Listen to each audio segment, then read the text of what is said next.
বিএনপির প্রতি পক্ষপাতের অভিযোগ এনে ইসি পুনর্গঠন ছাড়া জাতীয় নির্বাচন করতে দেবে না জাতীয় নাগরিক পার্টি এনসিপি।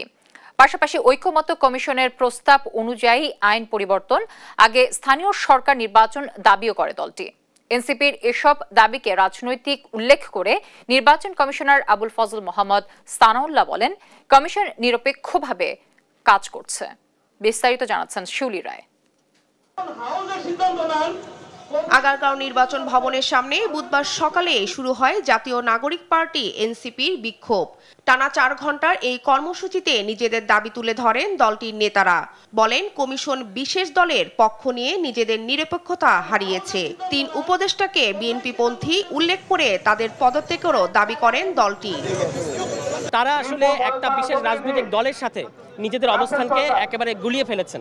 ইন্টারিম গভর্নমেন্ট যারা গণ অভ্যুত্থানের রক্তের উপরে দাঁড়িয়ে আছে, এই আসিফ নজরুল থেকে শুরু করে অন্যরা এই পুনর্গঠনের যে কায়দা কলা কৌশল করেছে, সরাসরি তারা গণ অভ্যুত্থানের সাথে বিশ্বাসঘাতকতা করেছে। নির্বাচন কমিশন বিএনপির দলীয় কার্যালয় হিসেবে কাজ করছে বলে অভিযোগ করেন এনসিপির মুখ্য সংগঠক নাসিরউদ্দিন পাটোয়ারি। জানান, ইসি পুনর্গঠন ছাড়া নির্বাচন প্রতিহত করা হবে। বিভিন্ন দলের যারা মুখপাত্র হিসেবে ভূমিকা পালন করছে, তাদেরকে যদি পুনর্গঠন না করে সেই ইলেকশনে যাওয়া হয়, এই ইসির অধীনে জাতীয় নাগরিক পার্টি ইলেকশনে অংশগ্রহণ করবে না। তবে এনসিপির অভিযোগ নাকচ করে দিয়েছে নির্বাচন কমিশনার আবু ফজল মোহাম্মদ সানাউল্লাহ।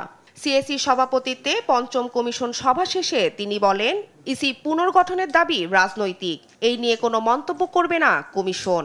স্বাধীনতার পর থেকে আজ পর্যন্ত আমরা ফাইল ঘেটে দেখার চেষ্টা করেছি যে কখনো নির্বাচন কমিশন স্বপ্রণোদিত হয়ে পক্ষভুক্ত হয়েছে কিনা বা আপিল করেছে কিনা, আমরা এমন কোনো নজির পাই নাই।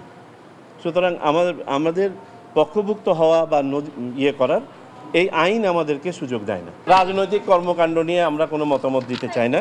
জাতীয় নির্বাচন নাকি স্থানীয় সরকার নির্বাচন আগে হবে, এই সিদ্ধান্ত সরকারের বলেও জানান ইসি সানাউল্লাহ। এই সিকোয়েন্সিং অফ ইলেকশন কোনটা আগে হবে পরে হবে, এটা তো নির্বাচন কমিশনের হাতে না। এই পরিবর্তিত পরিস্থিতিতে সরকারই সিদ্ধান্ত নেবেন কোন নির্বাচন আগে হবে পরে হবে। নির্বাচন কমিশনের দায়িত্ব হচ্ছে নির্বাচন অনুষ্ঠান করা। শিউলি রায়, দেশ টিভি, ঢাকা।